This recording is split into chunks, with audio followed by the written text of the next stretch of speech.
Direzzjoni ġdida għal korporazzjoni Ena Malta illi tul l-aħħar 25 sena tħarit f'sitwazzjoni ta' 800 miljun euro dejn. Permezz ta' Memorandum of Understanding li kien iffirmat l-erba' filgħodu bejn Malta u ċ-Ċina, il-kumpanija Ċiniża China Power Investment Corporation permezz ta' sussidjarja tagħha Shanghai Power Electric se tkun qed tagħmel investiment dirett u qawwi fl-Ena Malta.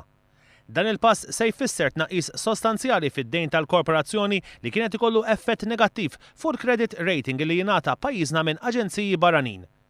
Permezz tal-ftehim maċ-Ċina, it-tieni l-akbar ekonomija fid-dinja, se jkun qed jitneħħa parti mill-piż kbir illi taxpayers ilhom iġorru filwaqt li se jiġu assigurati l-impjiegi tal-ħaddiema li kienu tpoġġew f'periklu minn dan id-dejn. Huwa ftehim li jserraħ fuq tliet elementi ewlenin. L-ewwel net investiment ċar fl-Ena Malta li ħajjin l-Ena Malta tqum fuq saqajja lejn l-Ena Malta tħassar parti mid-dejn tagħha jgħin l-Ena Malta jkollha bsieħeb strateġiku mit-tieni l-ikbar ekonomija tad-dinja.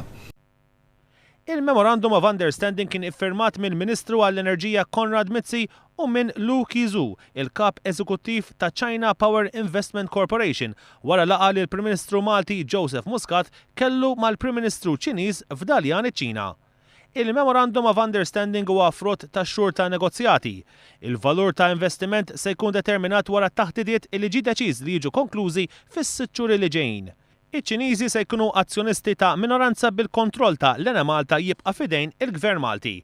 Permezz ta' dan il-ftehim Malta u ċ-Ċina għandhom ukoll 6 xhur li matulhom jikkonkludu biex bejniethom iwaffqu kumpanija bis-sem ta' l-Ena Malta biex tieħu ħsieb is-servicing ta' power stations oħra li ċ-Ċina għandha fil-Mediterran. Twaqqif ta' inizjattiva oħra konġunta bejn iċ-China Power u Shanghai Electric flimkien mal-Ena Malta biex dawn nkunu nistgħu nisservissjaw il-power stations li għandhom diġà power stations oħra li ħajkollhom fl-Ewropa, fl-Afrika, fil-Mediterran jiġu servizzjati minn Malta.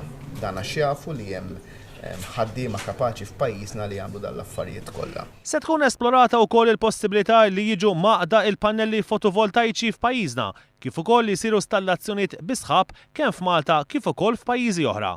Dan se jkun qed jgħin anke biex pajjiżna jilħaq il-miri ta' l-2020 għat tnaqqis fl-emissjonijiet. Il-Memorandum of Understanding jipprovdi wkoll għal ħolqien ta' postijiet ta' xogħol ġodda kemm fl-enerġija konvenzjonali kif ukoll alternattiva u għall investiment ġdid fl-infrastruttura tal-Ena Malta. Il-ftehim m'għandux jaqsam mal-pjan għat-traħħis tal-kontijiet tad-dawl l-ilma illi għadu on track. It-troħs tal-prezzijiet tad-dawl tal-ilma ħajbqa' għaddej normalment, m'għandux jaqsam ma' dan il-ftehim.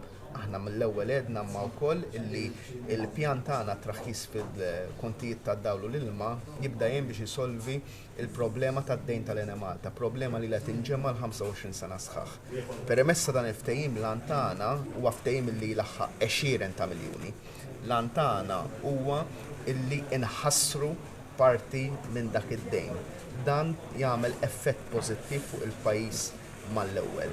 Il-kumpanija China Power Investment Corporation hija fost l-akbar kumpaniji tad-dinja li kienet qed tfittex imsieħeb strateġiku fl-Ewropa u l-Mediterran. Il-Gvern Malti beħsibu illi la darba negozjati jiġu konklużi immur quddiem il-Parlament għal ratifika sabiex juri serjetà u trasparenza fit-tmexxija. Dan il-ftehim isegwi il-ftehim iffirmat il-ġimgħa l-oħra mal-Gvern Libjan li permezz tiegħu Malta se tkun tista' tixtri iż-żejt mill-Libja b'rati preferenzjali.